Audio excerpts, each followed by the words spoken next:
And we're back for more Nancy Drew. Let me just adjust my microphone here. There we go. And what do we know? What do we have? We are here. We're back at the house, I guess you could say, or the manor. And we spent some time with Professor Hotchkiss. And she gave us a whole bunch of stuff to think about. And really what we should probably do is go talk to the dude in here and say, hey, what's going on here, fella? Yes? Is your great-uncle's estate worth very much? I have no idea. Nor will I until I get all his affairs settled. He was a dentist for most of his life, so he must have had some money squirreled away. As you can tell, he was darn good at squirreling away junk. Have you had any of his things appraised?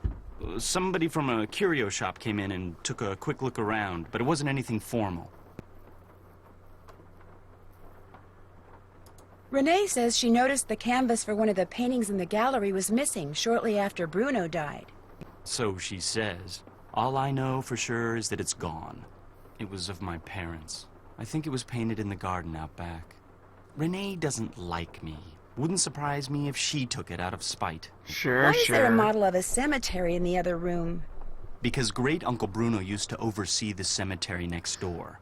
Made that scale model so he could keep track of where everything, or should I say everyone, was. Crafted all those miniature crypts himself. And people think I'm weird. I found this scrap of paper in the fireplace. Do you know anything about it? No. You always go digging around in people's fireplaces? Yes. Just looking for something that might tell me who that skeleton man was. Ah. Are you sure you don't know anything about it? Yes. Anything else? I don't know if I trust you. Do you know what this is? I found it in the other room. Looks to me like some kind of tracing.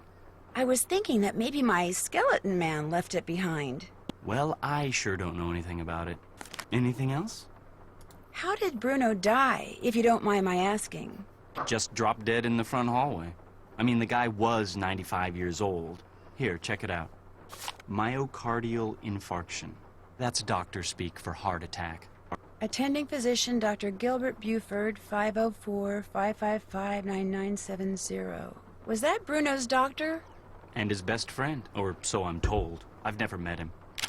Huh. Interesting keychain. That's one of Uncle Bruno's glass eyes. It's the one he was wearing when he died. How nice. Anything else? No, you just go ahead I'll and check back with you later. Awesome. continue to be all creepy over there. We're gonna go talk to the gardener lady that's right here. Hi there. Hello again. Hi there. Have you ever seen this before? I found it by that scale model of the cemetery that's inside the house. It's a mystery to me. I suggest you ask Henry. He leaves things lying around all the time. I guess it figures I won't notice amid all the other clutter. But I do. I notice everything. How else may I be of service to I you? just asked him. Were you in the house when Dr. Bolet passed away? I was indeed. I was in the library cleaning when all of a sudden I heard a big thump. I hurried out to investigate, and sure enough, there was Dr. Bolet lying by the front door. And as I rushed over to him, the door opened and in walked Gilbert Buford. He took one look at Dr. Bolet and hollered at me to call 911. So I ran back into the library and did just that. When I came back out, Gilbert was leaning over Dr. Bolet, listening for breathing, I suppose. And then he started pushing up and down on his chest. But it was too late. Even I could tell that Dr. Bolet was gone. Aw. What was he doing by the front door? I assume he saw Gilbert coming and was going to open the door for him. Not that there was any need. As you yourself discovered, people around here seldom lock their front doors during the day. But you know, in the back of my mind, I have always wondered about Gilbert Buford showing up at the door at that exact moment. Did Dr. Bolet ever say anything to you about a crystal skull? He may have referred to it as the Whisperer. No, he never so much as mentioned a crystal skull, whispering or otherwise. Whose boat is tied up down there where the bayou comes up to the cemetery? Do you know? That would be my boat. Comes in very handy when I need to forage for certain swamp-dwelling plants. Okay. I understand that Dr. Bolet had some interesting pets, like an iguana. That man never met a creature he didn't like. He'd train them to do all kinds of silly tricks, then let them run free, inside the house as well as out. Did he ever teach you how to make them do their tricks? I never cared to learn. Don't get me wrong. I liked Dr. Bolet, I truly did. But I swear, sometimes his activities made as much sense to me as bathing in a bayou full of gators. That sounds like a terrible idea. I don't want to do Nice that. talking to you. Take care, hon. Bye. Alright, so let's call the doctor. I don't know if we could do it from here. Yep, perfect.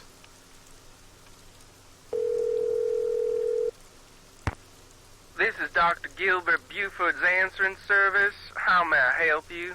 I need to talk to Dr. Buford. Could you maybe give me a number where I can reach him?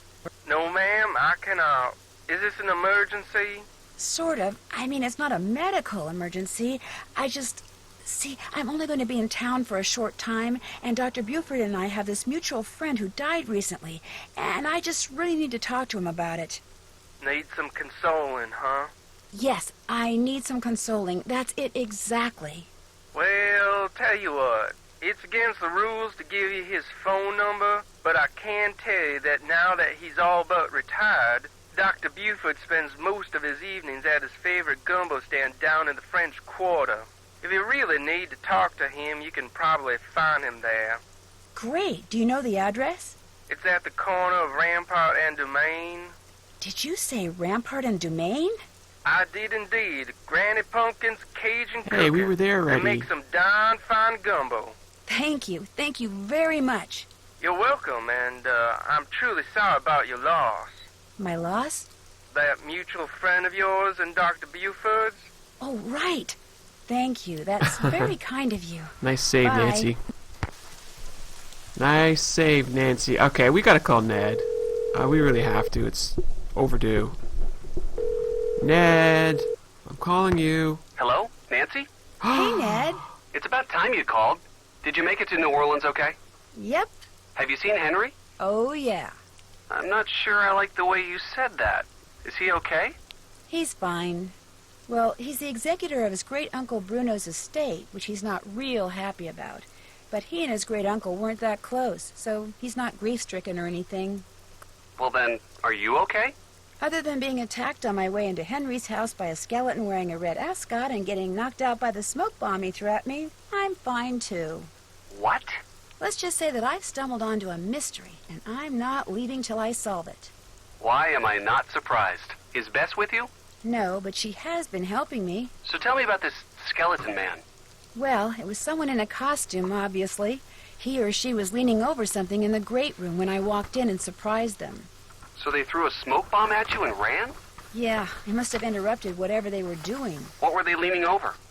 A scale model of the cemetery next door. Henry says his great-uncle Bruno made it so he could keep track of who was buried there. Apparently, Bruno used to oversee the cemetery. And right near the scale model, I found a tracing of some kind of symbol. I'm thinking maybe Skeleton Man dropped it. Why would Skeleton Man be interested in the scale model of a cemetery? Good question. Maybe I'll take a real good look around in there and see if I can find out. Good idea. I'm still trying to figure out how you got to be friends with Henry. Well, we're not best friends or anything. Heck, we're not really even friends. I just feel sorry for the guy. I mean, he never hangs out with anyone between classes, and when I'd heard there'd been a death in the family, I just wanted to make sure he was okay all by himself down there. Don't worry, he's fine. A little strange, maybe, but fine. That's good to hear. You know, you're a pretty nice guy.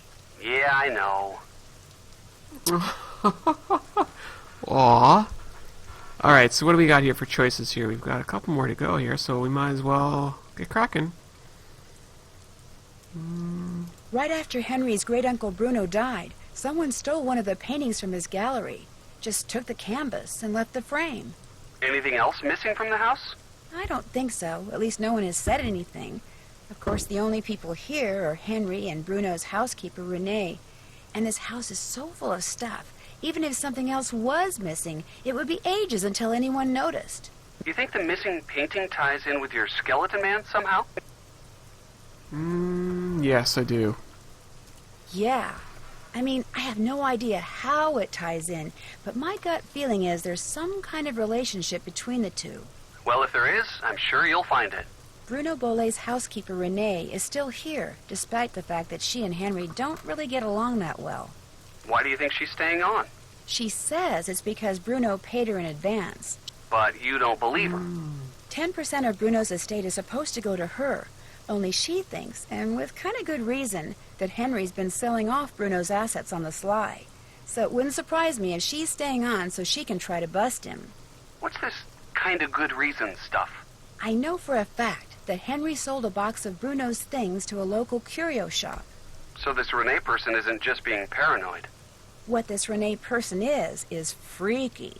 In what way? She wanted me to drink some strange-looking concoction after I passed out from the smoke bomb, but she refused to tell me what was in it. And she wears this weird little pouch around her neck.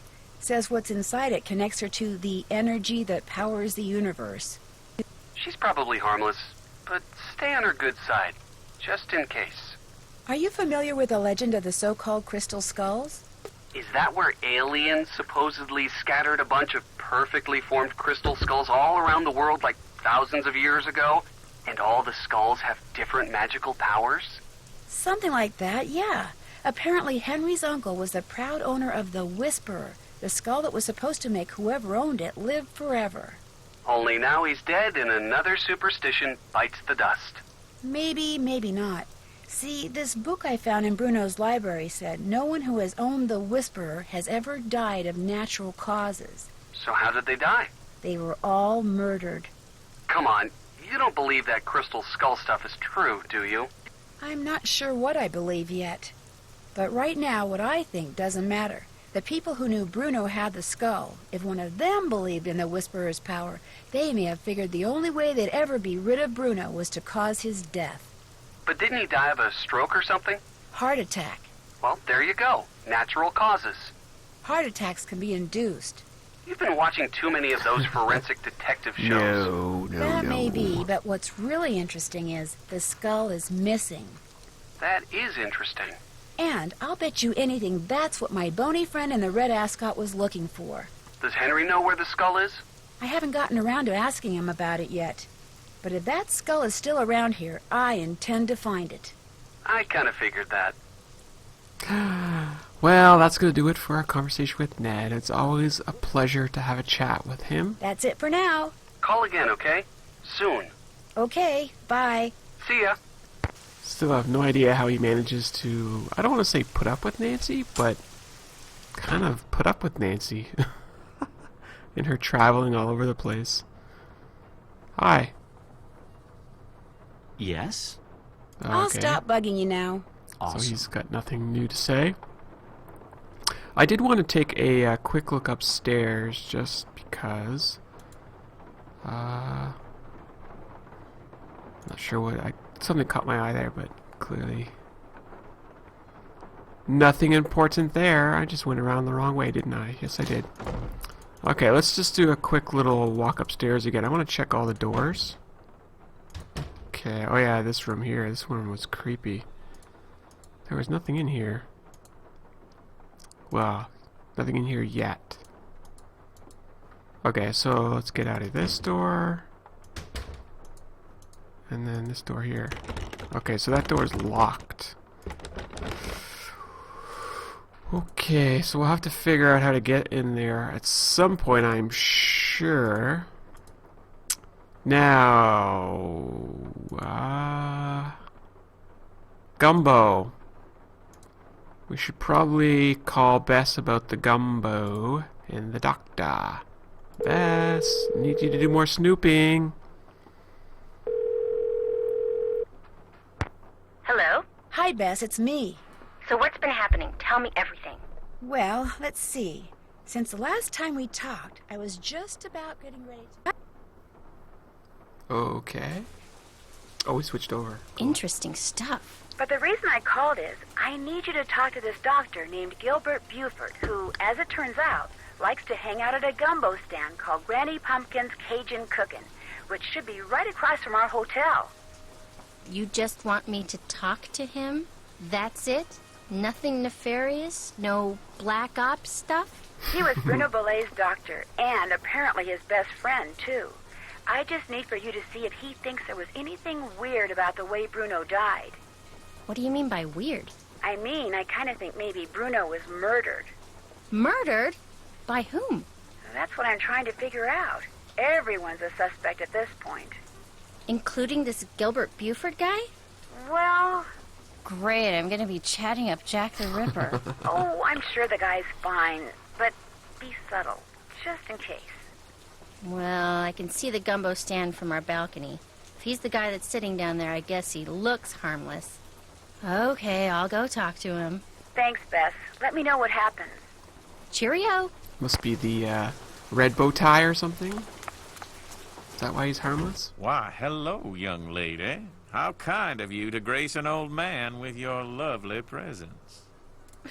My name's Bess Marvin. I'm looking for Dr. Gilbert Buford. Well, it's a pleasure to report that I am he. Do you mind if I join you? Of course not. A little lively discourse would brighten this gloomy evening considerably. This here is my favorite spot in the whole city. Delicious gumbo, pleasing view, particularly now, I might add. Wow. I'd like to ask you some questions about Bruno Bolet, if that's okay. I'd prefer subject matter of a happier nature, but I do not want to seem inhospitable, so what is it you want to know? Is there any doubt in your mind as to how Dr. Bolet died? He died of a myocardial infarction, most likely caused by age-related atherosclerosis. Dying of a heart attack is all too common for people who are socially isolated, and Bruno Bolet had most certainly become that. He was hard to get along with? Fact is, while socializing with my fellow man, particularly with pretty young women such as yourself, has always been a source of pleasure for me, Bruno was just the opposite. Unfortunately, the older he got, the more numerous his idiosyncrasies became, and the less concerned about their negative effect upon others he became. Did they do an autopsy on Dr. Bolet? No. Given Bruno's advanced age and the absence of any indication of foul play, an autopsy was deemed unnecessary, and the body was cremated according Whoa. to Bruno's wishes. Wow, that's kind of crazy.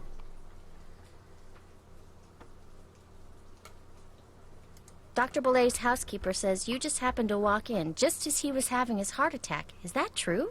Indeed it is. I hadn't seen him for a while, so I picked that day to pay him a visit. I walked up to the front door, found it unlocked as usual, opened it, and there he was, lying on the floor in obvious distress. The next thing I know, his housekeeper came running in and started shrieking and carrying on, until finally I sent her out of the room so she could summon an ambulance, and I could once again hear myself think. Then well, let's see. Then I knelt down and saw that he wasn't breathing. So I pulled him away from the doorway so I'd have more room to work on him, and began chest compressions. I continued until the medics arrived, but nothing they did made a difference either.